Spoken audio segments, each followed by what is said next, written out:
Hey, everybody. You know, Mark and I have over 20 years of experience as therapists and as addicts in long-term successful recovery. We know better than anyone what works and what doesn't to break out of porn and sex addiction, heal betrayal trauma, and reclaim your relationship. And we've poured all of our personal and professional recovery and healing experience into a first-of-its-kind program for addicts, spouses, and couples. We call it Dare to Connect. At least 4 times every week, we engage with you in real time, in the trenches, giving you the knowledge and the tools to take back your life and relationship. Whatever else you've done on your journey for healing and recovery, you've never done anything like this.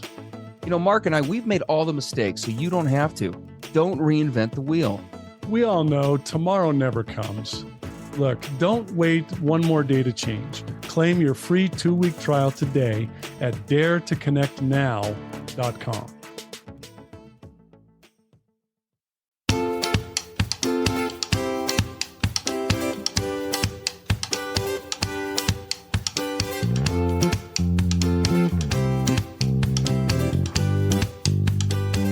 Hey, everybody. I'm Steve Moore. And I'm Mark Castleman. We know the pain and heartbreak of porn and sex addiction. And we know the triumph of breaking completely free. Every day, we help our clients find hope and healing. Join us in the fight to take back your life, your marriage, and be stronger than ever. This is the PBSE Squared podcast.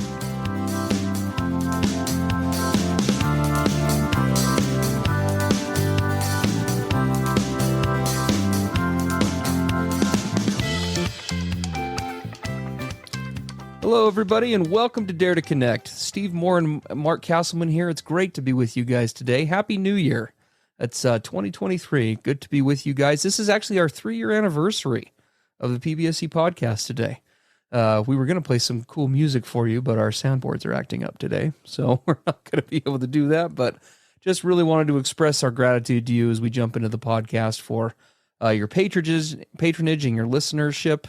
We're I think right about 400,000 downloads or so are coming up on that with the podcast, and have listeners, I think, in 165 countries now. So just grateful for all of you and for the kind words that we get from you and from your submissions and the questions that you ask and that we're happy to answer. And today's podcast is about one such submission. We actually heard from a listener to this last a couple weeks ago before the holiday break. From a spouse, and she recounts the following situation and then kind of has an addendum at the end that we'll share as well. And we would love to share that with you today, and then we're going to go ahead and jump in and address it. It's a great topic for today as we jump into a new year of recovery. So this is how she starts off. She identifies as a betrayed partner. She's been married for 30 plus years.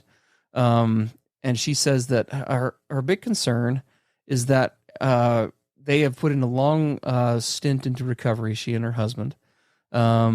She begins by saying, you know, nowadays I cannot seem to establish a cohesive bond, and I do not feel the chemistry or connection to him, meaning her husband, as I once did. Sex went away 7 years ago when he had relapsed, and we went through many separations, disclosures, and therapy. Now we live parallel lives. So they've done a good amount of recovery, but the romantic component of the relationship, specifically the sexual component among the emotional, it sounds like, more or less disappeared about 7 years ago. Now we live quote-unquote parallel lives under the same roof, trying our best not to violate reasonable boundaries.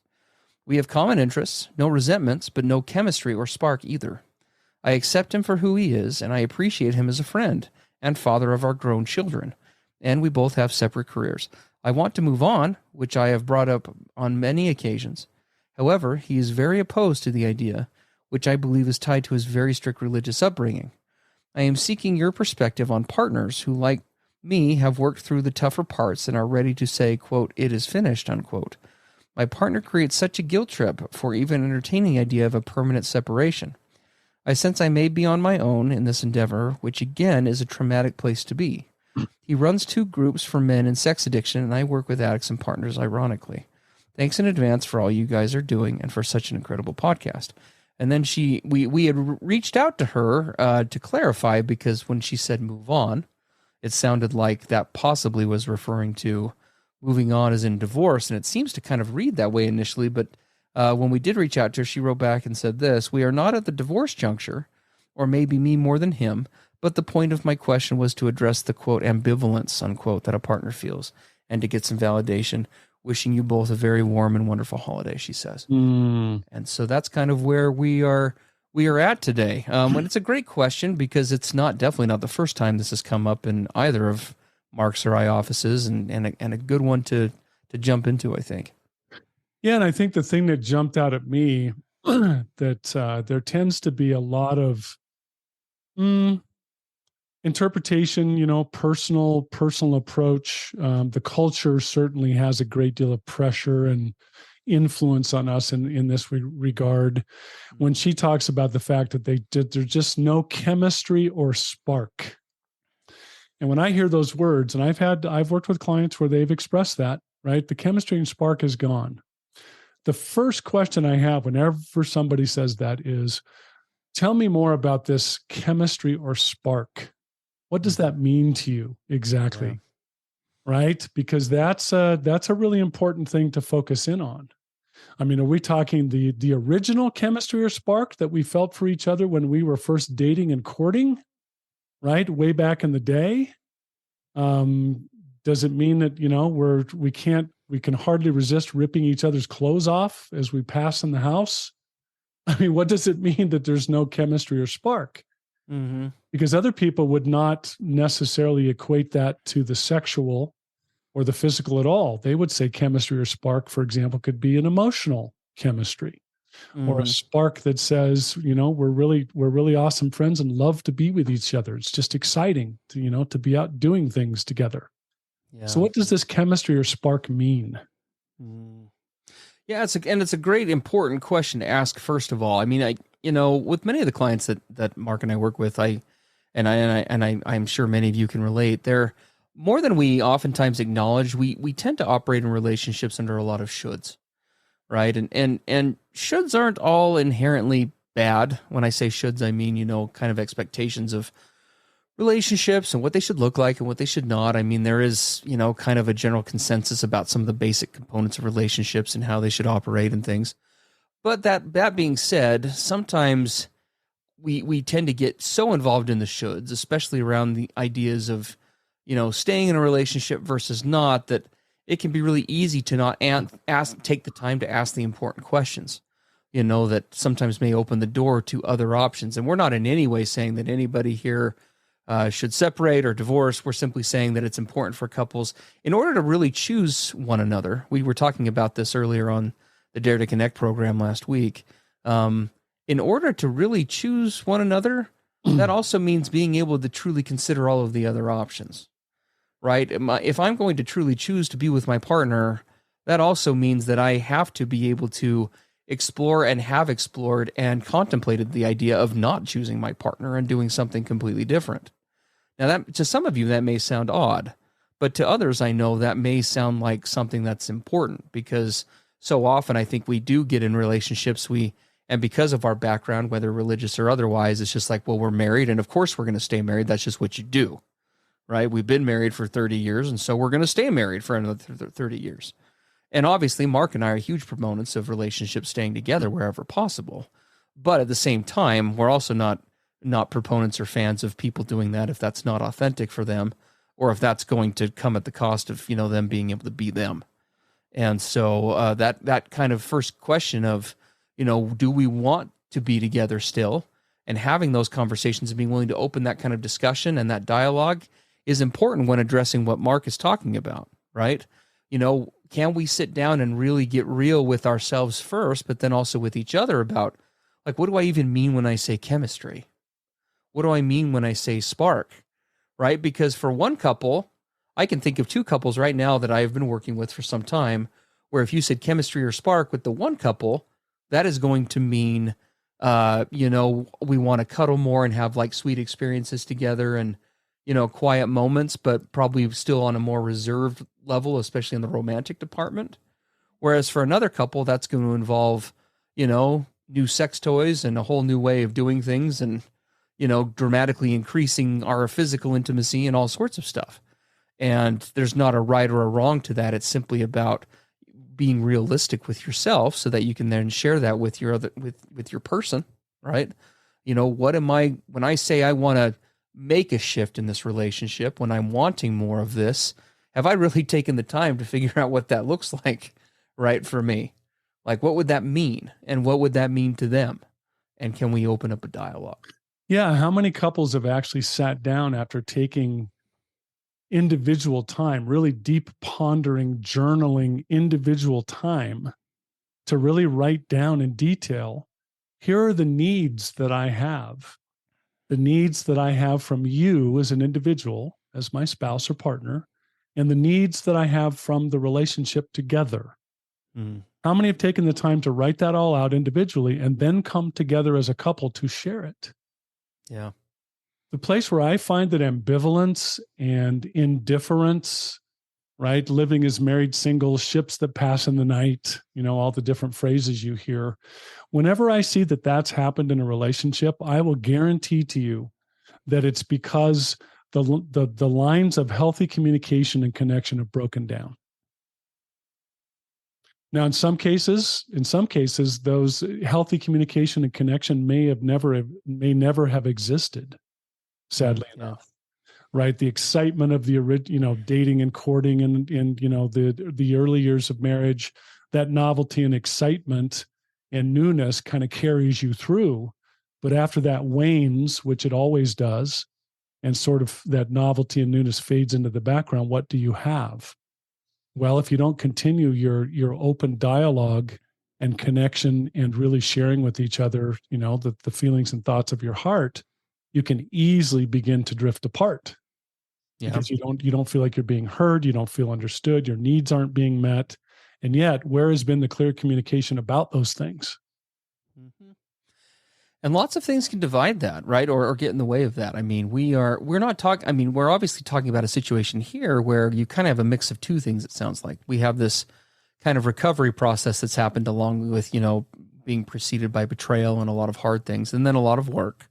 But then also now their kids are grown, right? And out of the house. And I work with non-addict couples who are facing a very similar challenge that has nothing to do with betrayal, but rather with just that shift from having kids to not.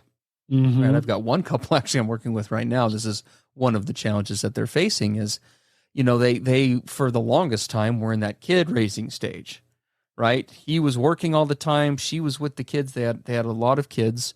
Well, they've all now gotten married and have gone and done different things. They're off at college. And these two people, it's not that they don't love each other, but for a long time, their marriage has sort of revolved around this idea that they spent a fairly small amount of time with one another individually, right? Mm-hmm. They've been parenting, they've been nesting for the better part of several decades. And now here they are going back to a pre-kid state, right? Where all of their free time is with one another, or potentially could be with one another. They haven't had time to explore the hobbies and the other pursuits that they've had. And so they're finding themselves navigating and jumping into this new stage, and they are having a really hard time even talking about it or addressing it, very similar to what this partner is describing. So, as we move to these different stages of a relationship, whether it's coming out of a repair place into a, hey, I want to dial up my emotional connection and intimacy, or I want to make more happen in the romance department, or it's, moving from, again, that kind of nesting parenting stage to a, holy cow, now kind of where do we want our lives to go post child raising or whatever the case may be. This stuff hopefully will be helpful that way. And the other natural transition place that relates to a lot of our listeners is, we get in a relationship and in too many cases, the addict in the partnership hides the addiction to a large degree. And so you have the kind of the pre-coming out, disclosure day part of the relationship. Now disclosure happens and all of these behaviors come out on the table, and it changes the entire dynamic of the relationship. And so now we're talking, what about the relationship post-disclosure? What about the relationship well into recovery? What does that look like for us? Mm-hmm. This isn't like the relationship we had when we were dating and courting and first married. It's not like the one where we just sort of, managed to keep things going and survive and didn't really know all the addiction and betrayal stuff that was behind the scenes because it was secret. So we had that stage. But now it's all come out and on the table. And now we're in this post-discovery stage. We're in recovery. And so you've got to sit down and start to ask yourselves, what does this look like for me? Yeah. What needs do I have? What am I willing to invest at this point? Yeah, I know this is a controversial topic. People don't want to really sit down and talk about this, but after all of the betrayal and all of the things have come out and all of this is on the table, and now here we sit, where am I? How much time do I really want to spend with you? And it's definitely not a popular topic. No. How much energy and resources and time do I want to invest in us? Yep. What are you expecting from me in terms of time and energy and resources? What is intimacy going to look like, right? Not just physically, but otherwise, what is connection for us? Yeah. Do we want to be spending all of our free time together, traveling the country, constantly with each other? Do we want to be having a date night and not much else? I mean, what are we looking for? And it has a lot less to do with, what is the right answer and much more to do with just what's the transparent, honest one. And change in this area is really difficult to navigate. It's especially when you've been in a certain dynamic for a long time. Right now in Dare to Connect, actually, we tackle kind of a main topic once a month in Dare to Connect these days. And then we have lots of subtopics as we go throughout the month. Dare to Connect, for those of you who don't know, is our program for addicts and spouses and couples. We meet for 3 1-hour sessions for each of those demographics during the week, and then have 90-minute support groups for both addicts and spouses on the weekend. We would love to have you guys come and join us in that. We're offering a 2-week free trial with that. If you haven't come and seen what that's all about, please do come on over and join us. If you like what you see on the podcast, you will love what you see in Dare to Connect. You can find more out about that at daretoconnectnow.com. We'd love to have you come join us and check that out. But this month, we're talking about the stages of change, the 5 or 7 stages of change, depending on the model that you ascribe to, and asking yourself, realistically, what state of change are we really in what area, right? Because this ambivalence piece that this listener mentioned, right? We're in this place of ambivalence is, Mark's indicated, that part of that is because of a communication breakdown. Part of it, I think, is also a realistic assessment of, what is my level of willingness, right? What am I willing to realistically invest in this to make this change? Because I think everybody wants to make their marriage better. I think everybody would probably agree with that statement. But if we get beyond just making a nice, bold statement like that, when it comes down to the nitty-gritty nuts and bolts, what does that actually look like? Yeah. Right? You said something really, really good, I think, Mark, before we started today. Sometimes we will hear from couples who will say things like, well, I want to get back to that place when we first got married, right? I want to get back to that kind of honeymoon stage, or that, where we were kind of hanging on every word that the other person said and everything was new and nuanced. And you made a comment that stuck out to me. You said, do we ever think about how much time we used to invest at that stage? And I was thinking about that when you said that. I mean, it is such a true statement. I mean, when I first got involved with my wife, when we were first dating, we met in high school, but even when we later were seriously courting after not dating for some time and then kind of coming back, it was like our whole world revolved around the other person. Yep. Yep. And some of that was really healthy and cute. Other parts of that was probably very naive and codependent, right? But to have that level, but whether it was healthy or not, having that level of newness and novelty and desire for the other person, a big part of why that was there was the newness and the novelty. But the other part was, how much time was I spending texting her and sending her little messages? I killed more flowers for Brittany during our dating stage than I can count, just little gifts and little things. I'd do really creative dates and those kinds of things. Right. Yeah. And so, it was part of that newness and the novelty. Sure. But the other part was my wife and I kind of sort of lived in our own little bubble there for a while, where we were essentially ignoring almost all of life's other priorities.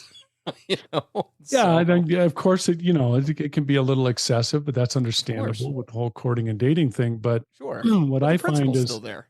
Yeah, the principle's there because when I work with couples, they'll say, yeah, we just don't have much going on anymore. We're like ships that pass in the night. We don't know what happened to the chemistry. And I start to ask them questions like, okay, so tell me about how much time do you spend together in any given week, right? What common interests or pursuits do you have, right? I just kind of go down this list. And what you find out is not much. Yeah. And so you're thinking, okay, you're hoping for this outcome, this result, and yet you're not putting in the action that will bring that about. Yes. Like you did when you were first together. Right. So we Absolutely. easily, and I'm going to say this about myself. So please don't anyone, well, people will be offended, some will, but I'm going to risk it anyway. To tell you the truth, there was a good stretch in my relationship where I quite frankly became lazy. I became lazy. I wasn't pursuing my wife anymore. Yeah. I wasn't really mindful of our relationship, especially when we weren't together. I mean, remember back when you were first dating and courting your soon to be wife? How much did you think about her when you weren't with her? Oh yeah. Yeah. All the time. Right. And so we look at Constantly. these things, think, why are we expecting these results when we're not really putting in the basic actions to bring about that chemistry or spark? Right. It's not like when we were first together where you could rely on hormones and natural attraction and newness. You got to work at it. Yeah. We have to work at it today. Love is a choice. It's very much a choice. Being in a relationship is a choice.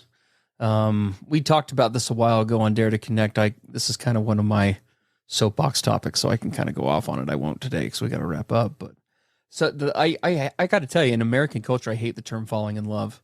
It feels like a real victimhood mentality attached to it, right? As though it's like something that jumps you in an alley and like takes advantage of you. It's nobody's falling in love. I mean, we fall for another person, quote unquote, because of hormones or again the newness and the novelty. But we choose who we love. We choose who we invest in. We choose relationships just as much, if not exponentially more so than they choose us. And too often I think that vernacular and other pieces like it kind of does leak in and leads to what Mark said. Because I mean, I don't think what you said was offensive. I thought it was very honest. I think probably every person on planet Earth who's been in a long-term relationship has been guilty of that at times. And relationships go through different seasons, right? And that's not good or bad. It just is. Naturally, we're not going to be able to invest in some ways, at least, as much when we have 5 kids under the age of 10, right? As we Right. do when we're single and 20. I mean, it just, yeah, exactly. that doesn't happen. But at the same time, it does bring up that question, like you said, of realistically, what are we willing to do? What are we able to do? What do we look like? What do we want that to look like? And then you have to be open and honest enough with your partner to discuss that, as well as the fears, right? What are the obstacles? What are the fears? What are the hesitations? What has kept us from doing that up to this point besides just lack of time or resources?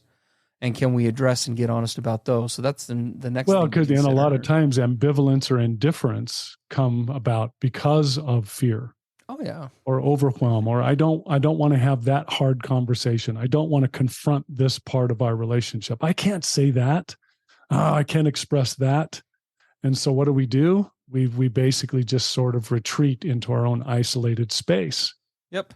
And we don't interact because it's too hard. It's too scary. It's too awkward. It's, I don't really, things aren't that bad. So if we don't talk about it, maybe they'll just sort of stay kind of stable.